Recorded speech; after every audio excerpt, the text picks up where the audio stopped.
अफगानिस्तान की मेहमान नवाजी की दुनिया कायल है, लेकिन अफगानिस्तान में रिपोर्टिंग के दौरान हमारी आज तक की टीम को जो एक बात महसूस हुई वो ये कि चाहे कुछ भी हो जाए, अफगानिस्तान की आम जनता कभी भी तालिबान की मेज़बानी नहीं करेगी।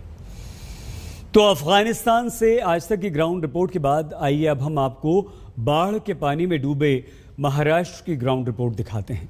पिछले 40 वर्षों की यह सबसे भीषण बारिश और बाढ़ से महाराष्ट्र इस समय जूझ रहा है, जिसमें पिछले 3 दिन के अंदर 130 से ज्यादा लोग अलग अलग हादसों में अपनी जान गंवा चुके हैं। सबसे ज्यादा मौतें लैंडस्लाइड की घटनाओं से हुई हैं। स्थिति इतनी खराब हो चुकी है महाराष्ट्र में कि लोगों को रेस्क्यू करवाना भी मुश्किल हो रहा है। महाराष्ट्र में ऐसा लग रहा है मानो कुदरत और इंसान के बीच कोई मुकाबला चल रहा हो। ठाणे में 12, रायगढ़ में 52, रत्नागिरी में 21, सतारा में 13, कोल्हापुर में 7। 21 से 24 जुलाई के बीच महाराष्ट्र की महाबाढ़ में 130 से ज्यादा लोगों की जान जा चुकी है। रायगढ़ के महाड़ में बाढ़ और बारिश के बीच भूस्खलन में कई लोगों की जान गई। परसों नाइट में जो है एक लैंडस्लाइड हुआ है रात्रि के 1 बजे, और उसमें जो है लगभग 17 व्यक्ति जो है इसमें फंसे हुए की खबर मिली थी। हमारी टीम जो है कल जहां पे आ गई थी शाम को 4 बजे, और हमने अपना रेस्क्यू ऑपरेशन जो है वो शुरू कर दिया था, जिसमें कि एक मृत शरीर जो है हमको मिला था और उसको हमने निकाल लिया था। बाकी एनडीआरएफ जो है वो विपरीत परिस्थिति में जो है जहाँ पे काम कर रही है। महाराष्ट्र के हालात इतने खराब हो चुके हैं कि लाखों लोग पिछले 40 साल की सबसे भीषण बाढ़ से अपनी जान बचाने की जद्दोजहद में जुटे हैं। एनडीआरएफ की 34 टीमें बाढ़ प्रभावित जिलों में तैनात हैं और 24 घंटे लोगों को सुरक्षित स्थानों पर पहुंचाने के मिशन को अंजाम दे रही हैं।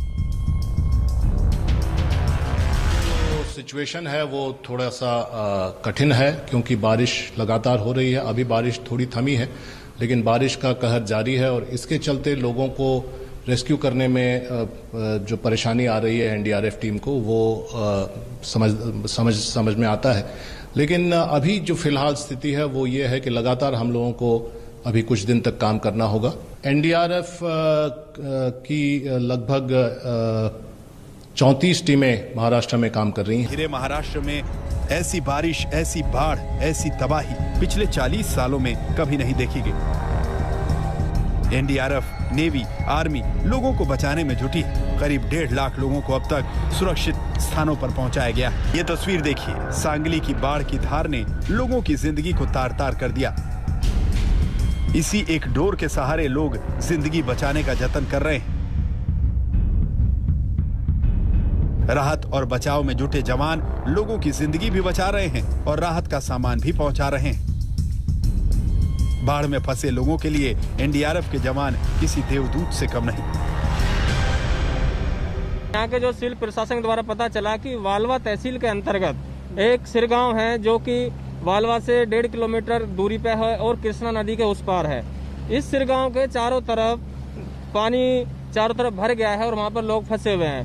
23 तारीख को, 24 तारीख को, लगातार 25 तारीख को हम अपना रेस्क्यू ऑपरेशन चलाए हुए हैं, और अभी तक हमने लगभग 700 से 800 लोगों को यहाँ से निकालकर सुरक्षित स्थान पर पहुँचा दिया है। जब कुदरत कहर बनकर बरसती है तो इंसान लाचार हो जाता है। महाराष्ट्र के कई जिलों में कुदरत की मर्जी के आगे सब कुछ डूब चुका है। पुणे में 400 गाँव बाढ़ से प्रभावित हैं। कोल्हापुर के 240 गाँव में बाढ़ का मंजर है। सांगली में 90 से ज्यादा गांव जलमग्न हैं। सतारा के 100 से ज्यादा गांवों में बाढ़ का असर है। बाढ़ का पानी पूरे महाराष्ट्र में 500 से ज्यादा गांवों में घुसा है, जिसकी वजह से लोगों को गांवों से बाहर निकालना पड़ा है।